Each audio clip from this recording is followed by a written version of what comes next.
Un classico che non tramonta mai. Facciamo insieme questa frittatona di patate. Iniziamo. E allora, per prima cosa bisogna sbucciare le patate.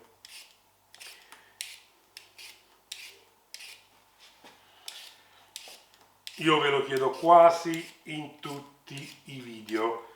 Voi preferite sbucciarle con il pelapatate o con il coltello?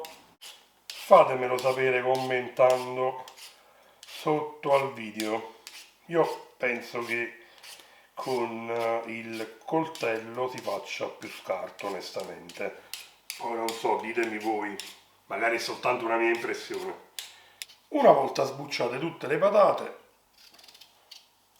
le taglio a pezzettoni. Voi però tagliatele un po' come preferite. Per esempio c'è mia madre che le taglia piccole piccole e vengono croccantissime, però io le preferisco un po' più grosse. Ecco qua. Una volta tagliate tutte, le sciacquo sotto acqua corrente fredda finché l'acqua diventerà bella limpida. Benissimo, ora dopo averle sciacquate e fatte sgocciolare, le passo in un canovaccio e le asciugo bene bene tamponandole. Una volta che l'olio sarà caldo, olio di semi di girasole o di arachidi, metto le patate, ecco qua, e le faccio cuocere fino a doratura,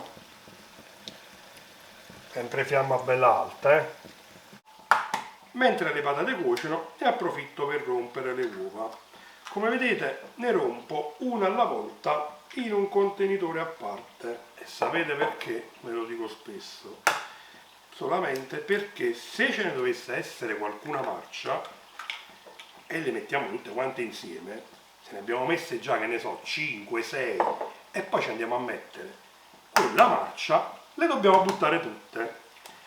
È difficile trovare le marce, però, o con qualche problema, però potrebbe capitare. Quindi per sicurezza, visto che in questo caso utilizzo parecchie uova, meglio prevenire che curare.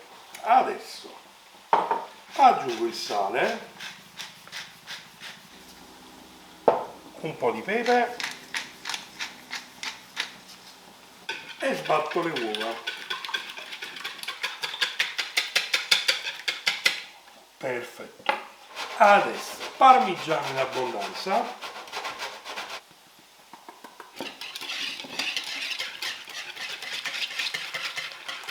poi un bel pezzettone di mozzarella di bufala che mi è rimasta in realtà ieri sera. Questa è facoltativa, e mi sa che ora le patate sono pronte, come vedete sono belle dorate, per cui le tolgo, io le metto su un colafritto.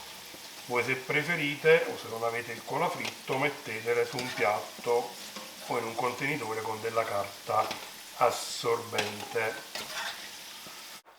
Eccole qua, ci metto un po' di sale e le lascio raffreddare. Ecco qua, le patate si sono raffreddate, per cui le vado a mettere nel contenitore con le uova, do una bella mescolata, poi mi sposto sui fornelli. Come vedete ho lasciato giusto la padella unta, fiamma al minimo, faccio riscaldare, aggiungo il composto di uova e patate, raccolgo tutto bene bene con la leccapentole, sistemo bene bene, poi fiamma bassa bassa, copro col coperchio e faccio cuocere per almeno 10-12 minuti. Ecco qua, verifico un po' com'è la situazione, direi che ci siamo. Non si è attaccata, per fortuna, ma verificatelo sempre prima di girarla. Ed ora rimetto il coperchio, occhio a questa operazione, ci metto un piatto sotto per sicurezza ed eccola qua. Tolgo il coperchio e la faccio cuocere per altri 7-8 minuti almeno a fiamma bassa. Eccola qua, velocemente su carta assorbente.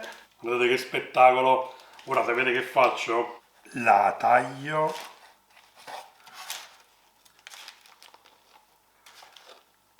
Guardate qua. E poi ne assaggio un pezzettone con voi in un bel pezzetto di pane croccante. Vediamo un po'.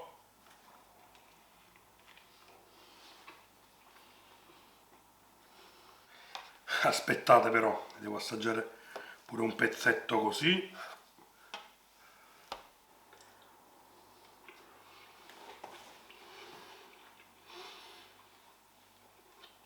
Questa mozzarella poi.